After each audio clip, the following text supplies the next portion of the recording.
Lisa, Carl, and I are in the process of helping you set up your first aquarium to help you out with your stress and mental health.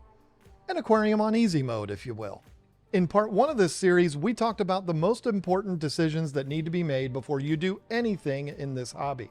If you didn't happen to catch that one, I'll put a link right up here for it. Check that out, then come back to this one.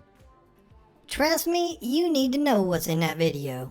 Today, we're going to make some more important decisions and talk about the equipment that you're going to use to run this thing. We're going to talk about a heater, lights, and air pumps. But before we get into those, we got to talk about the life support system of your aquarium. The most important piece of equipment that you're going to have in your aquarium, and that's the filter. If you search what's the best aquarium filter on YouTube, you're going to get about 32,482,000 results. It can get overwhelming very fast. YouTubers are gonna YouTube. Exactly. This guy over here is talking about sponge filters being the best. That lady swears by canister filters. And then there's that bald guy in North Carolina that says hang on the backs are the best. Whoa. Well, for this project, we're going to try to keep things simple and stress-free. So for that, I'm going to recommend to you hang on the back filters. He's the bald guy. Should be pretty obvious. But wait, a sponge filter is just a sponge. Isn't that the easiest? Well, not necessarily. I mean, sponge filters are great, but if we want to keep things easy to set up, easy to maintain, and does an amazing job filtering the water, offers you all different kinds of options, well, hang on the backs are just the best. Setup is a breeze with all hang on back filters. You just hook up the intake tube, install the filter media, hang it on the back of the tank, and plug it in. That's it. And when it's in need of maintenance, you might have one of those that just has a cartridge that pulls out and you just put a replacement one in. You don't even have to get your hands wet. Others might be as simple as reaching in there, grabbing the media, rinsing it out, and putting it back in. You got to get your hands a little wet there, but it's better than most. Hang-on backs also have tons of options for different media. You can adjust the flow of the water, and most of them are absolutely silent. Plus, let's face it, sponge filters are ugly, and I'll say it to your face. I ain't scared of you. My personal recommendation for hang-on backs would be in this order. The Seachem Tidal is the best filter on the market, and it's not even close. And just like Carl just said, I'll say it to your face. The Fluval Aqua Clear is a close second, followed by the Marineland Penguin Pro Series. If you want to see a full breakdown of all these filters, I did a series of videos about all of them, and I'll put that in the top right corner of your screen. Heaters. Listen to me very closely here, folks.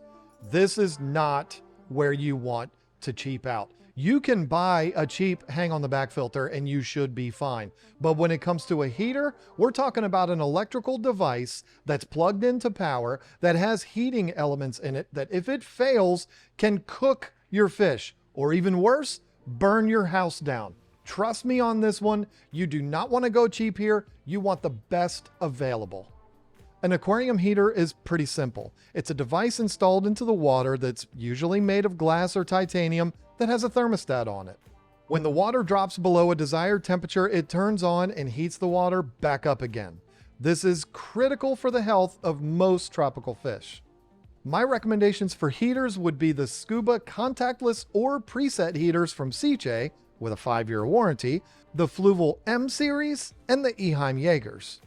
Yes, you're going to pay a pretty penny for these heaters, but like I said before, you do not want to cheap out here. It is way too risky.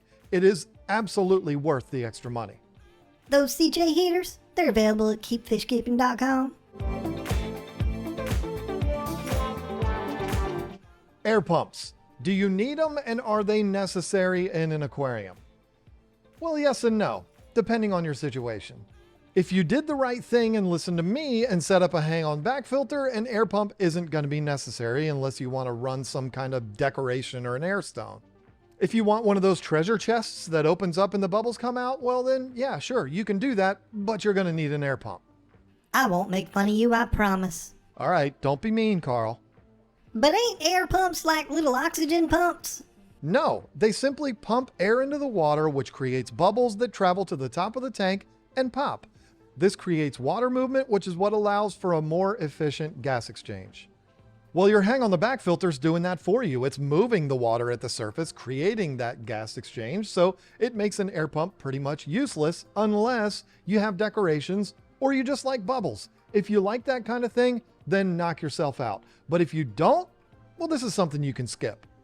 My recommendation for air pumps are pretty simple. I mean, they're all fine. Sure, I could recommend to you the ones that I sell on my website, but I'm not trying to make this a commercial. Right? I like bubbles. KeepFishKeeping.com. Lights. This is where I'm going to spark a little bit of controversy, but hey, that's what I'm here for, right? Oh boy, here we go. Okay, here it is.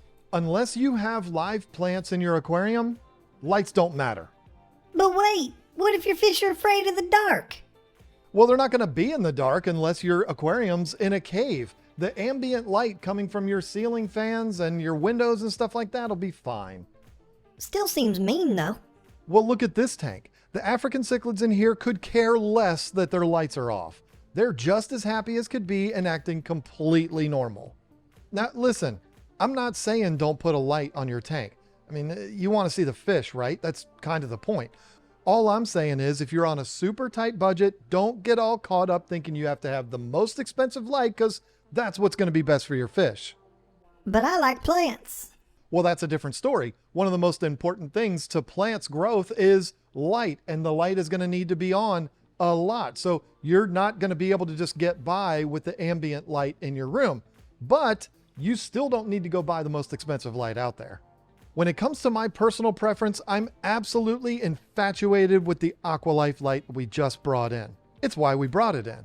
This is an amazing light that makes fish and plants pop like you wouldn't believe. It has multiple types of light, 10 different dimming levels, and all the timers built right in. But I'm going to be honest with you, it's not the cheapest light out there.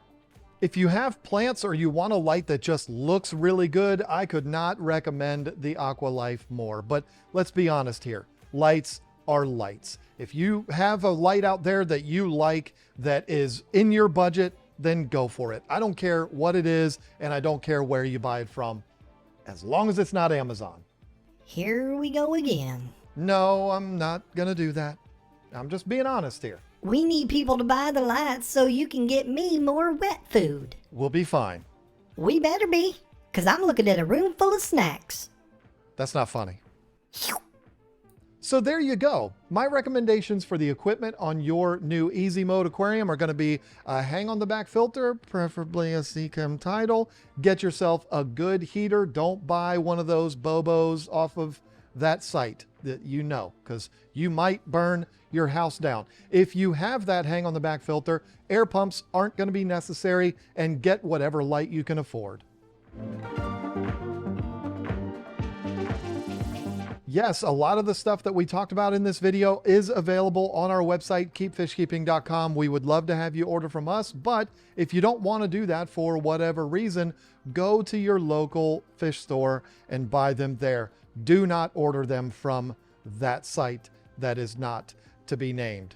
We need to keep these fish stores in business, and that's how we do it. Thank you so much for watching. Come back and see Carl and Lisa next week, where they're going to talk to you about an easy, stress-free aquascape for your Easy Mode aquarium. Subscribe so that you don't miss that. Say bye, Carl. See ya.